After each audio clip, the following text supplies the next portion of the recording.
suis trompée, hein, c'est pas dans affichage du tout. C'est dans fenêtre. Fenêtre, vous allez dans objet interactif. Et là, vous avez plusieurs choses. Hein. Donc moi, j'ai utilisé le aperçu SW. Donc que j'ai intégré ici. Et donc du coup, ça vous lance là-dessus. Donc pour réinitialiser, vous faites la petite lecture là. Et il y a des fois, ça vous le fait. Moi, voilà, attendez, il faut que ça charge. C'est si ça veut. Hein. Aperçu du document. Donc voilà, vous allez, une fois que c'est lancé dans l'aperçu SW, ça vous ouvre cette page que vous agrandissez hein, parce que normalement elle est toute petite.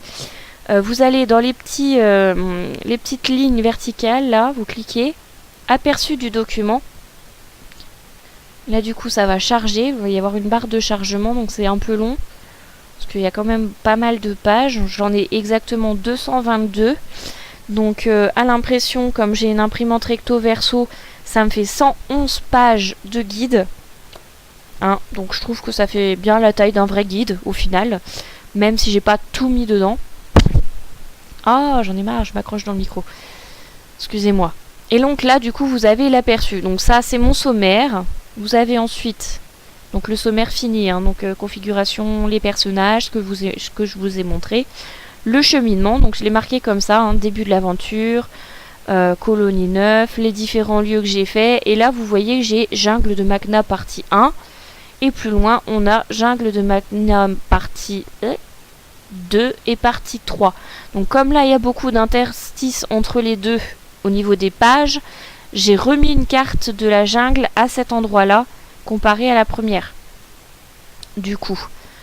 Parce que la deuxième partie, hein, on y retourne très rapidement, donc du coup ça me servait à rien de mettre la carte, ça aurait fait une page en plus de gâcher. Donc voilà, avec la numérotation des pages, j'ai mis juste la première page hein, de chaque catégorie.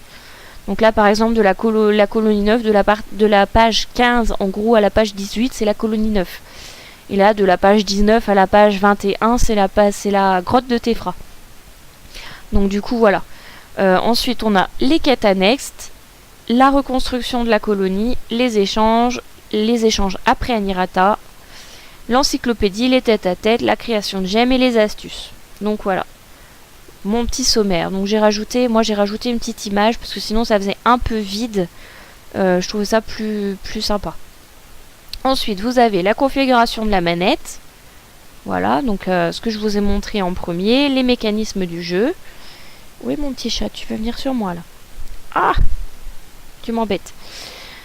Désolée, j'ai mon chat qui vient de me sauter dessus. Du coup, j'en étais où? Le mécanisme du jeu. Donc ça me fait 3 pages au total, comme je vous avais montré. Les personnages, donc ça donne ceci. Donc oui, j'ai pas pu la redimensionner mieux, sinon elle était vraiment trop petite, ça allait pas. Voilà. Donc mes persos. Je trouvais que les dessins étaient vraiment très très jolis. On peut facilement les trouver sur internet. Hein. Il y a juste à taper le nom du personnage. Ricky. Le cheminement. Donc voilà, mon image, elle se représente comme ça. Alors, ce qui est bien avec l'aperçu SW, c'est qu'on peut carrément prendre en version page. Hein, comme ça. En cliquant.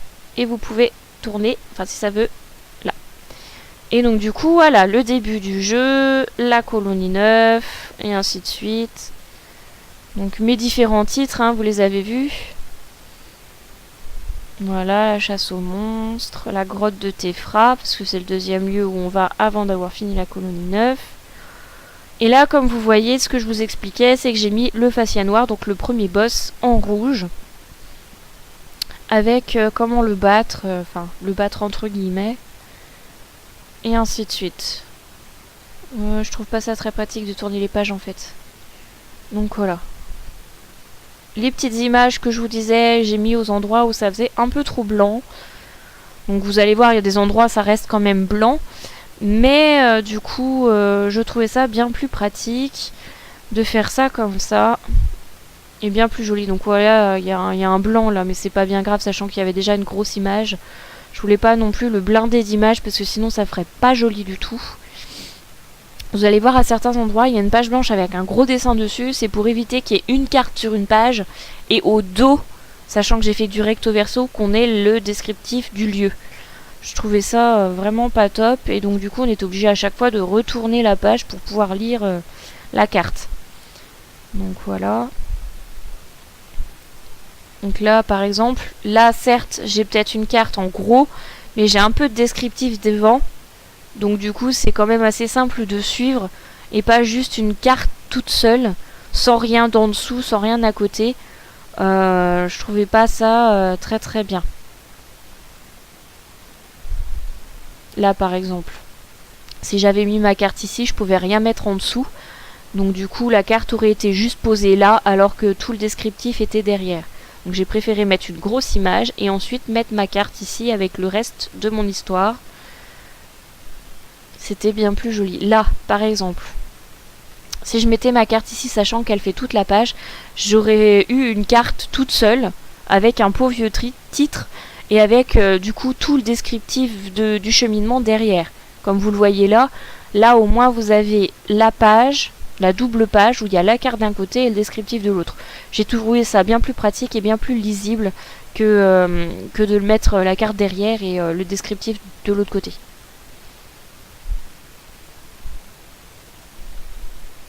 Alors j'espère que vous avez le temps de voir un peu quand même, parce que je vais un peu vite, sinon ça va être un peu long et un peu ennuyeux.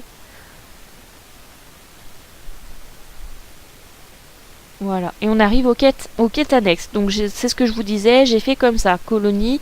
Donc là en bleu vous avez les quêtes de personnages, parce que j'ai mis des couleurs différentes pour chaque quête pour bien les repérer. En rouge les quêtes d'ennemis, en rose les défis qu'on nous demande. Les quêtes de collection sont en vert, les quêtes de matériaux sont en bleu et en violet j'ai les quêtes de recherche. Je trouvais ça bien plus lisible du coup et on arrivait bien à repérer qu'est-ce que c'était que les quêtes personnages, qu'est-ce que c'était que les quêtes collection, matériaux ou autres. Donc voilà, j'ai fait ça vraiment pour chaque catégorie en mettant toujours des petites images par-ci par-là pour un peu décorer mon guide, sinon ça fait un peu ennuyeux. Et comme vous avez pu le voir, j'ai pas du tout de capture écran parce que je trouvais que ça y en avait trop et que c'était pas forcément très agréable à lire. Donc voilà, moi j'ai préféré mettre des petites images un peu plus rigolotes, un peu plus jolies, faites à la main, faites à l'ordi. Je trouvais ça bien plus agréable, la lecture est bien plus sympa, ça fait plus aéré et donc du coup voilà. Alors ça fait beaucoup de quêtes, hein. Il y a énormément de pages de quêtes, donc je vais essayer de le faire un peu plus rapidement. Là vous arrivez à la reconstruction, ce que je vous expliquais pour la colonie 6. Donc les différents niveaux, avec le tableau qui était en bleu tout à l'heure est devenu noir à l'aperçu. Voilà, donc avec les différentes parties, les habitants. Et là on arrive aux échanges, donc je les ai représentés comme ça. Alors ça fait petit A, mais je trouvais que c'était bien plus aéré, bien plus lisible. Et donc du coup c'est bien plus agréable à lire. Donc j'ai fait ça pour chaque lieu. Je vais vous passer un peu les... On arrive à l'encyclopédie, donc ce que je vous disais avec les éléments pour chaque catégorie. Les têtes à tête représentés comme ceci, un peu comme les quêtes. Voilà. La création de gemmes qui fait 3 pages, avec les tableaux que je vous expliquais tout à l'heure. Et enfin les astuces avec les différentes astuces. En rose pour bien délimiter, c'était les noms et autres où les trouver pour bien voir, parce que si c'était tout noir j'aurais peiné. Et là vous voyez ça me fait quand même 222 pages. Donc après, tout simplement, on fait fichier, on fait, si je me trompe pas, exporter. Voilà.